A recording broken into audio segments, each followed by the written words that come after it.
संतान सप्तमी व्रत कथा। मूल्य 10 रुपये। प्रकाशक मंगला प्रकाशन। फ़ोन नंबर ये है 2433 542।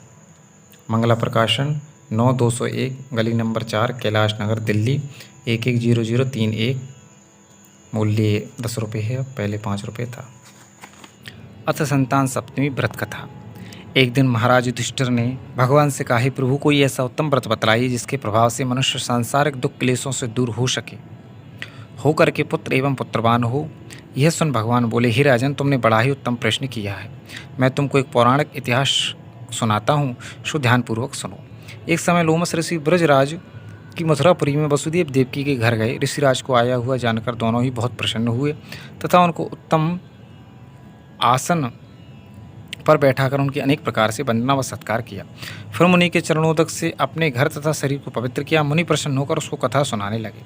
कथा को कहते कहते लोमस ऋषि ने कहा, हे देवकी, दुष्ट दुराचारी पापी कंस ने तुम्हारे कई पुत्र मार डाले हैं, जिसके कारण मन भी अत्यंत दुखी है। इसी प्रकार राजा नहुस की पत्नी चंद्रमुखी भी दुखी रहा करती थीं, किंतु उसने संतान सप्तमी का यह व्रत विधिवत किया, जिसके प्रभाव से उसको संतान का सुख प्राप्त हुआ। यह सुनकर देवकी ने हाथ जोड़कर मुनि से कहा कि हे ऋषिराज, कृपा करके रानी चंद्रमुखी का संपूर्ण वृत्तांत तथा इस व्रत का विधान विस्तार पूर्वक बतलाइए, जिससे मैं भी इस दुख से छुटकारा पाऊँ। लोमस ऋषि ने कहा कि हे देवकी, अयोध्या के राजा नहुस थे। उनकी पत्नी चंद्रमुखी अत्यंत सुंदरी थी।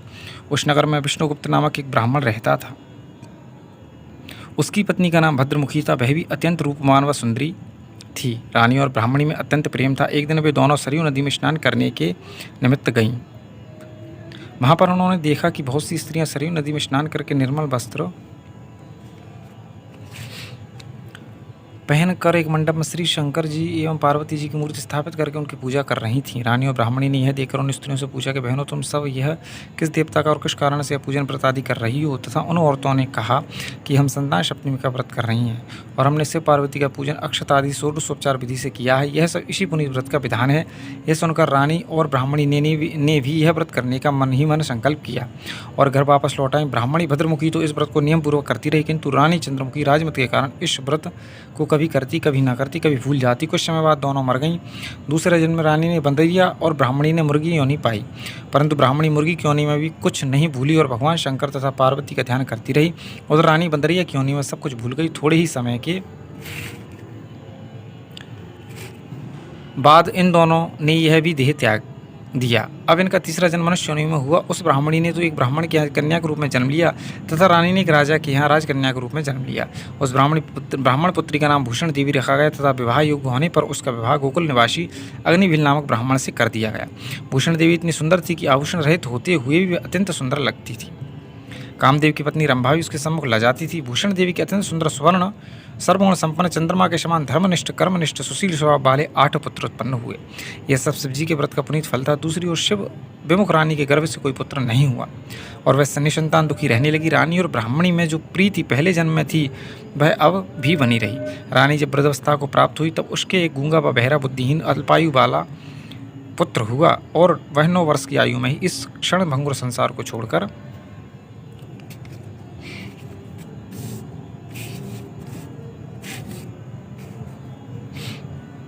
चला गया। अब रानी पुत्र सुख में इतने दुख तो व्याकुल हो रोने लगी। देवयोग से भूषण देवी ब्राह्मणी के यहाँ अपने सभी पुत्रों को लेकर पहुंची।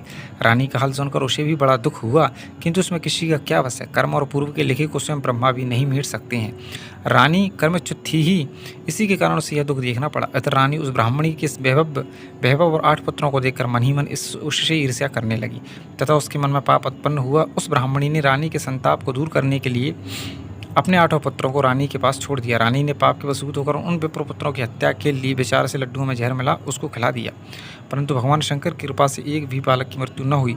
यह देखकर रानी बड़ी आश्चर्यचकित हो गई और रहस्य का पता करने की मन में ठान ली। भगवान की कृपा से निवृत्त हो जब भूषण देवी आई तो रानी ने उससे कहा कि मैंने तेरे पुत्रों को मारने के लिए उनको जहर मिले लड्डू खिलाए, किंतु उनमें से एक भी न मरा। तूने कौन सा व्रत किया है जिसके कारण तेरे पुत्र नहीं मरे? तू नित्य नए सुख भोग रही है, तू बड़ी सौभाग्यवती है। इसका भेद मुझे निष्कपट होकर समझा। मैं तेरी बड़ी ऋणी रहूंगी। रानी के ऐसे दीन वचन सुनकर ब्राह्मणी बोली, हे रानी सुनो, मैं तुमको पूर्व जन्म का हाल करती हूँ सो ध्यान से सुनो। पहले जन्म में तुम नहुष की पत्नी थी, तुम्हारा नाम चंद्रमुखी था और मेरा भद्रमुखी था, और हम दोनों अयोध्या में रहते थे। हम दोनों में बड़ी प्रीति थी। एक दिन हम दोनों सरयू नदी में स्नान को गईं। वहाँ दूसरी औरतों के संतान सप्तमी का उपवास सब पूजन करते थे। हम दोनों ने इस व्रत को करने की प्रतिज्ञा की, पर तुम राजमत के कारण सब भूल गई और झूठ बोलने का दोष लगा, जिससे तुम आज भी भोग रही हो। मैंने इस व्रत को नियम पूर्वक किया और आज भी करती हूँ। दूसरे जन्म में तुमने बंदरिया का जन्म लिया, हमें मुर्गी क्यों नहीं मिली?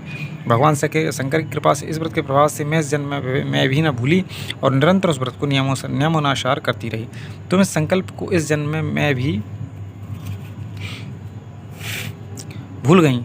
मैं तो समझती हूँ कि तुम्हारे ऊपर जो यह संकट है उसका एकमात्र यही कारण है कि दूसरा कोई कारण नहीं। इसलिए मैं तो कहती हूँ आप इस संतान सप्तमी के व्रत को करें, जिससे तुम्हारा यह दुख दूर हो। रोमस ऋषि ने कहा, हे देव की भूषण देवी के मुख से अपने पूर्व जन्म की कथा को व व्रत आदि के संकल्प को सुनकर रानी को पुरानी बातें याद आ गई। तब रानी भूषण देवी के चरणों में गिर क्षमा याचना करने लगी और शंकर पार्वती की अपार महिमा के गीत गाने लगी। उसी दिन से रानी नियमानुसार संतान सप्तमी का व्रत करने लगी, जिसके प्रभाव से रानी को संतान सुख मिला तथा संपूर्ण सुभोग रानी से लोक को गई। भगवान सबके व्रत का ऐसा प्रभाव है कि पथ भ्रष्ट भी अपने पथ पर अग्रसर होता है और मोक्ष पाता है। लोमस ऋषि ने कहा, हे देव की, इसलिए तुम भी इस व्रत को करने का संकल्प मन में करो, मैं तुमको भी संतान सुख प्राप्त होगा। इतनी कथा सुनकर देव के हाथ जोड़कर लोमस ऋषि से पूछने लगी कि हे ऋषिराज, मैं इस व्रत को अवश्य करूँ, किंतु आप